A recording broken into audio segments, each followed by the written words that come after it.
Back during slavery, when black people like me talked to the slaves, they didn't kill him. They'd send some old house Negro along behind him to undo what he said. You have to read the history of slavery to understand this. There were two kinds of Negroes. There was that old house Negro and the field Negro. And the house Negro always looked out for his master. When the field Negroes got too much out of line, he held them back in check. He put them back on the plantation. The house Negro could afford to do that because he lived better than the field Negro. He ate better, he dressed better, and he lived in a better house. He lived right up next to his master in the attic or the basement. He ate the same food his master ate and wore his same clothes. And he could talk just like his master. Good diction. And he loved his master more than his master loved himself. That's why he didn't want his master hurt. If the master got sick, he'd say, "What's the matter, boss? We sick?" When the master's house caught a fire, he'd try and put the fire out. He didn't want his master's house burned. He never wanted his master's property threatened. And he was more defensive of it than the master was. That was the house Negro. But then you had some field Negroes who lived in huts, had nothing to lose. They wore the worst kind of clothes, they ate the worst food, and they caught hell. They felt the sting of the lash. They hated their master. Oh, yes, they did. If the master got sick, they prayed that the master died. If the master's house caught a fire, they prayed for a strong wind to come along. This was the difference between the two. And today you still have house Negroes and field Negroes. Yeah. I'm a field Negro. Now, to come on in and like have a little powwow. That would be a good show. We probably have high listenership, but I don't know. Probably get more chairs in here. What I love about the UCOM audience, I don't expect anything out of it. Ever. Do you, James? James! James's mic's not working either. I was blanking on Darren's name. No, I expect Darren to do a lot all the time. No, Darren is cut off. Okay, here's why we cut Darren off, our number one stalker. Darren's sending out an email with the N-bomb in it. And then he resent it. Not cool, Darren. Listen, dude, I know you got some medical things going on, my friend, but you can't be doing that. Not in these days and age. No. Shit. It wasn't one word. It was two words. No. And stuff like that. No. It was not one word. Your It was injured two worker words. story because you're sending emails with the N-bomb in it, you fucking asshole. Chris LaGrange, you're a motherfucker. That I don't mind, but stop dropping the N-bomb in emails. All right, time for a break. Went in to do with their part, you know? Darren's trying to call in. No. Cut off. Cut off with the N-bomb shit. He is in UCOM jail. Him and Donald Trump. And Donald Trump has, for a long time, he's also said that getting rid of asbestos was, a conspiracy.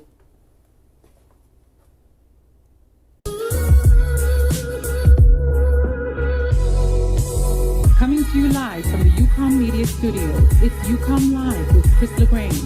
News, talk, sports, and workforce politics. The loudest, strongest, and fastest growing podcast on, in, and around the internet. Now here's your host, Chris LaGrange. Excuse my French. I'm sorry, ladies. I know you don't like the cursing. Chris LaGrange. Dump it. Go ahead. So campus nonsense, go. Yep. Don't anger me anymore with Chris the reading. LaGrange, you're a motherfucker. Thank you, Darren. I love that. Darren, the number's right there. 631-969. Play that again. Darren was in jail, right? Yes. Darren's one of our stalkers, but he's a nice guy, I think. Or I don't know. Darren was in jail for yelling at a judge. At a judge. Over who was denying a workers' comp claim. And that's what You get honest with labor, prick. What's wrong with it? The fry? Supposed to hit the update button. Oh, shit. Oh, no, never update. Don't ever update your machinery. Don't. Just go out and have a beer. You're like, no. Hey, Chris. Yes. We got, Darren's on the line. He gave us a ring. Okay, all right. Darren. Hey, Darren. how you doing? You were in jail. Yes. What happened? Well, it was over a year and a half ago or so when I had like a psychotic breakdown over workers' comp, and I left several messages to the work comp judge that were rather violent, basically. So what'd you say? You're like, psychotic. you're gonna kick his ass or something? Pretty much, yeah. You can't do that though. You know, you can get in big trouble, like end up in jail. Yeah, I know, but I had a psychotic mental breakdown, and the judge agreed with it. He agreed with me. They picked me up like a year and a half later after the phone calls, and because I was yelling at the labor boss, Larry Brown, here in our state. But I only served like 30 days, and I bailed out. And then when I went to court, the public defender and the judge, all of them knew each other because it was over in Olympia, the capital, where they took me to. Okay. And the judge, the work comp judge, said to show him some leniency because he'd been through work comp hell, and he knew that. Ah, so you got a little bit of sympathy from the man. And then get this, my public defender said the work comp judge was even fond of Darren. My jaw almost dropped to the floor. Now, listen, what was jail like? Because I've been to jail, but not like for 30 days. Was it like minimum security, paper blanket, bologna sandwich, everyone's nice? Did you get in any fights? What happened? Oh, lots of people got in fights, but I don't get any. I lay low. Did you get a tattoo? No, I see other people get tattoos. Why didn't you get a tattoo, like a memento? But no, jail still sucks, and no, you don't want to go there. And don't yell at the work comp judge. It's not a good thing to do. But they were backing me in the corner. It's been like 7 years since. Darren's a reformed man. Darren, were you listening to the clip we played of Senator Brown talking about the safety net for fired manufacturing workers? What do you think about that? Yeah, I just barely heard that, and I'm glad you pointed that out because I want to learn more about it. Now, I haven't even heard about that one. It sounds like a good idea. It's a little bit of federal oversight. I still want to see he was one of the signers of the letter that Senator Sanders and Patty Murray and Tom Perez all basically signed off on that said we need some minimum federal standards like we have a minimum federal wage, basically. And what I like to say, we regulate spark plugs on a national level so that there's some continuity. But yet with injured workers, there's no continuity, and that's left up to each state. And I think we need some minimum federal standards like we have a minimum federal wage. Right on, brother. And Senator Brown was one of the ones that signed the letter that told me. That's my little love letter from Senator Sanders that I hold next to my heart, hoping that somebody will put that on the table someday and fight for us. Yeah, listen, Darren, you keep up the good work. Thanks for calling in. And listen, be careful out there. Don't be screaming any more judges, all right?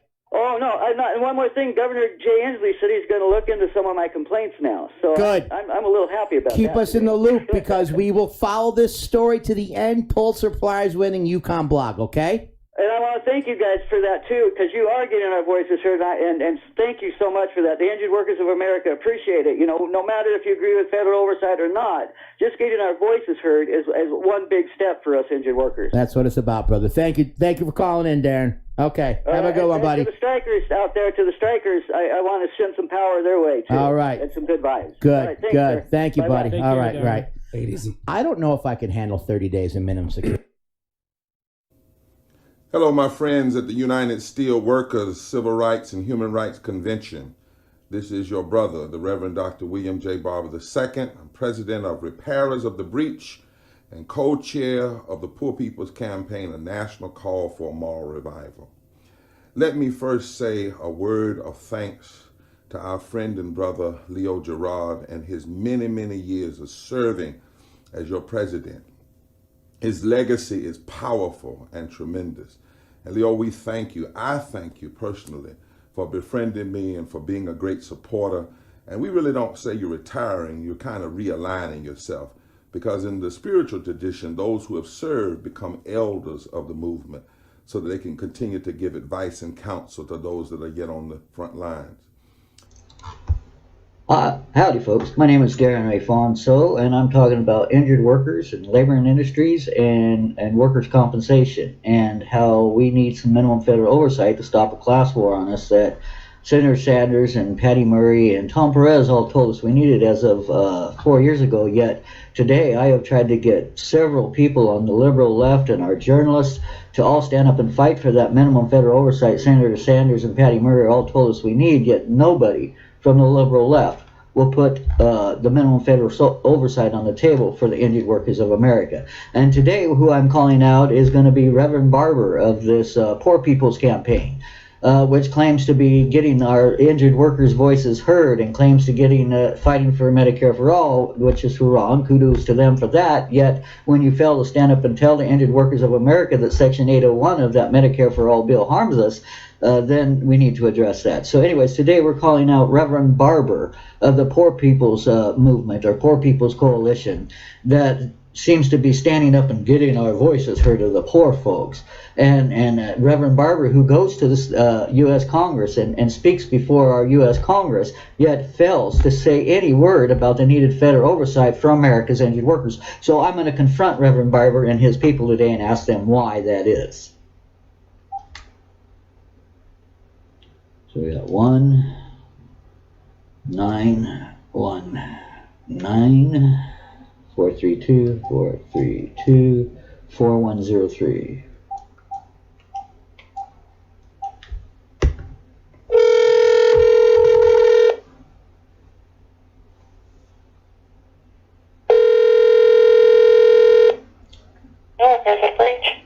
Hi, is this the Poor People's Campaign?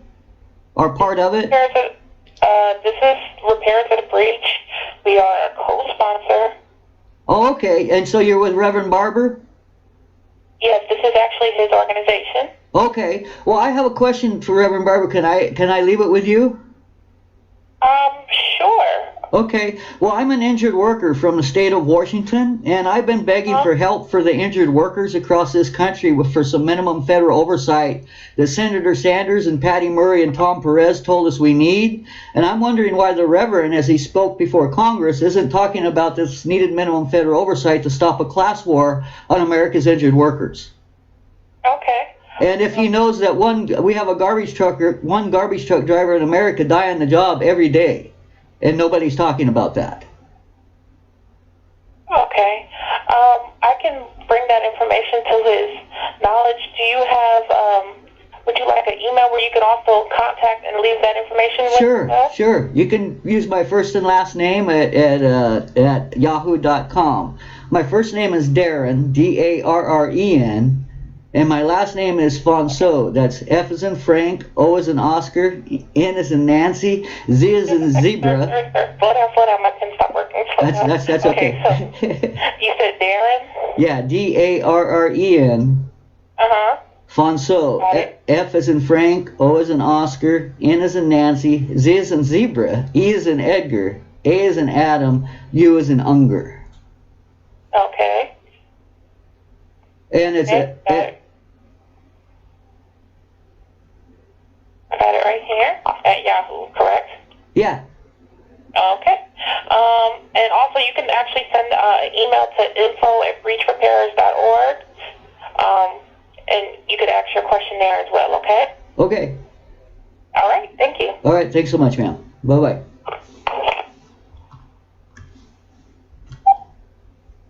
So there you have it. I've left another message. Now, I have contacted this Reverend Barber every which way you can think of, and he has dodged me and ignored me and intently shunned and shamed the injured workers of America rather than put the minimum federal oversight on the table, as he has a voice and the ability to get the harm done to injured workers amplified. He should be amplifying our voices instead of silencing them like was done to the 400 injured farm workers here in Washington State by our own Democrats, standing up and trying to silence 400 injured farm workers rather than getting our voices heard on the need for the minimum federal oversight, or at least acknowledging that we're being harmed, whether you agree with the federal oversight or not.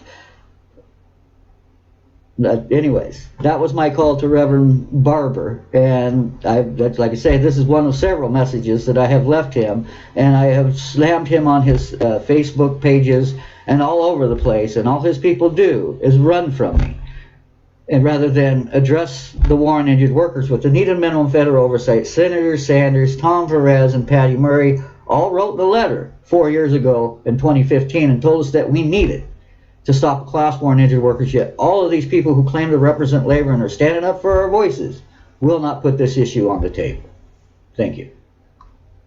Reverend Barber, if you're going to be a man of God and be a man of truth and honor, You need to step up and represent the injured workers of America and tell everybody that, yeah, we have, an injured, a garbage truck driver die on the job every day. If you're going to be like MLK stood up and fought for the injured garbage truck drivers. He didn't remain silent as a war was waged upon us through state med tort and work comp laws. I'm sorry, Reverend Bible. You need to speak up and come clean with America's injured workers, or you're no better than the other side you're claiming is the foe.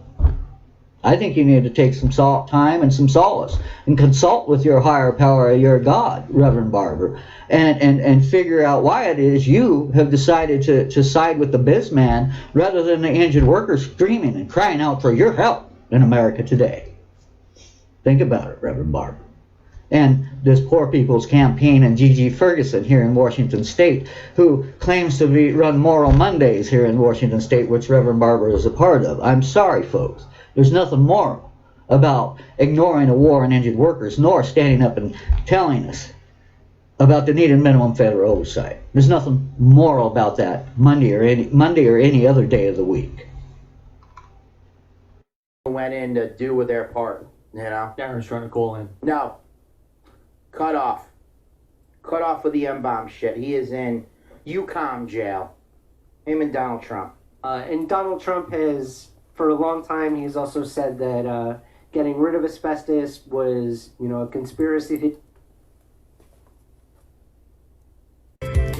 Welcome back. Tom Hartman here with you, and it's Anything Goes Friday. Darren in Everett, Washington, watching us on Facebook Live. Hey, Darren, what's up? Hey, I want to talk about a war on injured workers and how it's adding to homelessness and inequality here in America. That back in 2015, OSHA and Senator Sanders and NPR all told us, and the U.S. Department of Labor with Tom Perez all come out and told us we need some minimum federal standards over these broken state work comp systems. Yet 3 years later, the left is silent, and I'm begging for help here as an injured worker in the state of Washington who has been abused and harmed. Yet I have our revolution not wanting to put this issue and Senator Sanders' solutions on the table. And I would like to know why the left basically is failing us at this time. I don't know the answer to your question, Darren, and I'm sorry to hear about your circumstances. I hope you get through it. I'm sorry, I don't know. Paul in Sparta, Wisconsin. Hey, Paul, what's on your mind today? Thanks for. So this is from Darren. Darren's very passionate about this, and I think I've simplified his basic question, but it really stems about how we are letting down our injured workers. And she's wondering, do you support Senator Sanders' call for federal oversight of state work comp systems? Feels like we are really letting our injured workers down in California, and wonder what you thought about that. Yeah, so, in California, we have a lot of issues that I think that most people just keep saying they're state issues. But I think at the federal level, there is always something that we can do. And that is always done by incentives, right? Here in California, I used to work in construction, and I used to see how workman's comp used to work. In fact, my boyfriend, he's actually one of the people who was injured here in California. And after you meet a certain amount of days, you're kicked off the program. So you either you're rushed to either settle with the company that you were hurt with. And the deals aren't really there. And there's really no support at the state level to guide you through the process.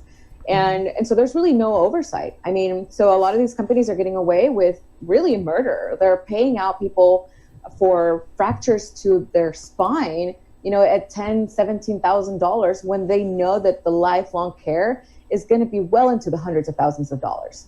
And that's just one of the reasons why I support Medicare expansion for all, so that people are not stuck with these enormous bills that they're going to have to fork out of nowhere. I mean, the amount that people are being charged for doctor visits and follow-ups are absurd, and no one can afford them. So it just leaves more room for more injuries in the future.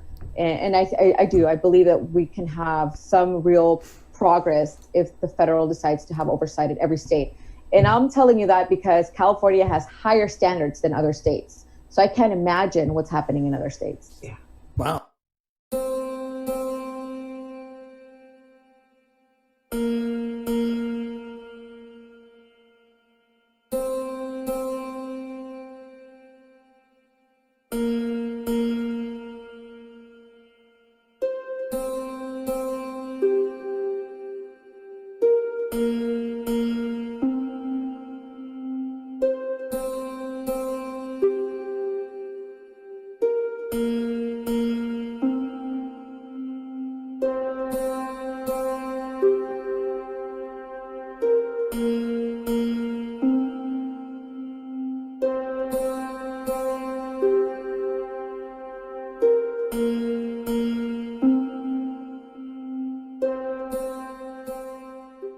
And, okay.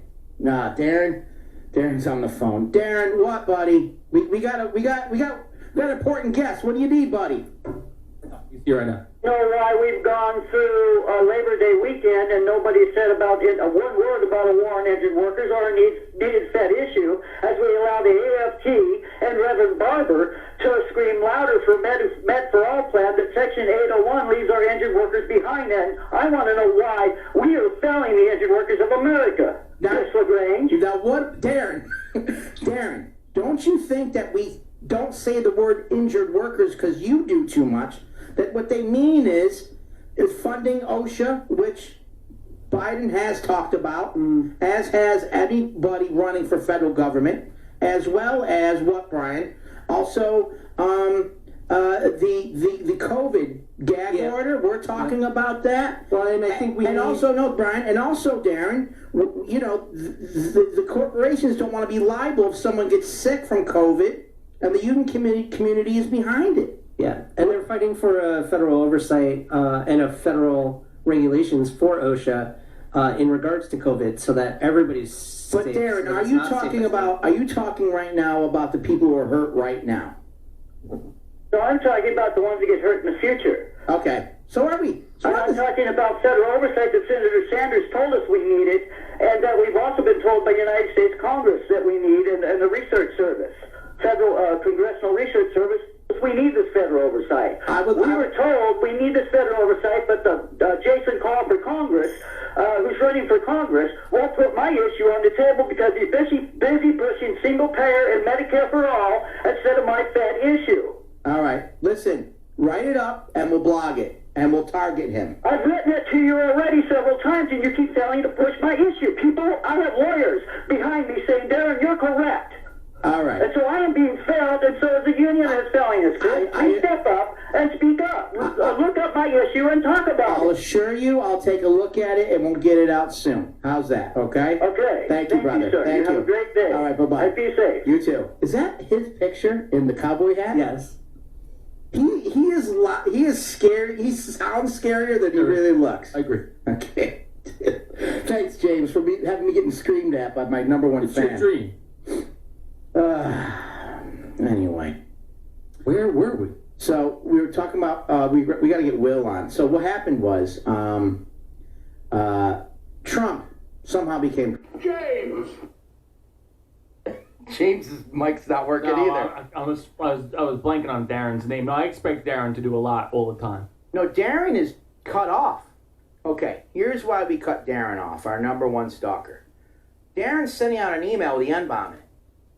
And then he resent it. Not cool, Darren. Listen, dude, I know you got some medical things going on, my friend, but you can't be doing that. Not in these days and age. No. Shit.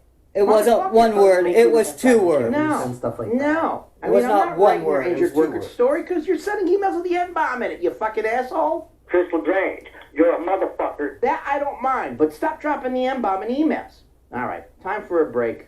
Went in to do with their part. You know? Darren's trying to call in. No. Cut off. Cut off with the M-bomb shit. He is in UCOM jail. Him and Donald Trump. And Donald Trump has, for a long time, he's also said that getting rid of asbestos was, a conspiracy.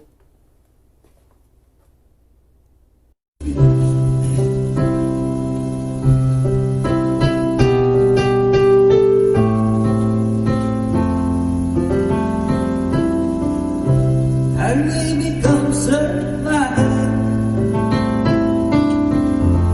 Whatever you are, I'll be the first one to admit my problem.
I'll be the first one who made my wrong.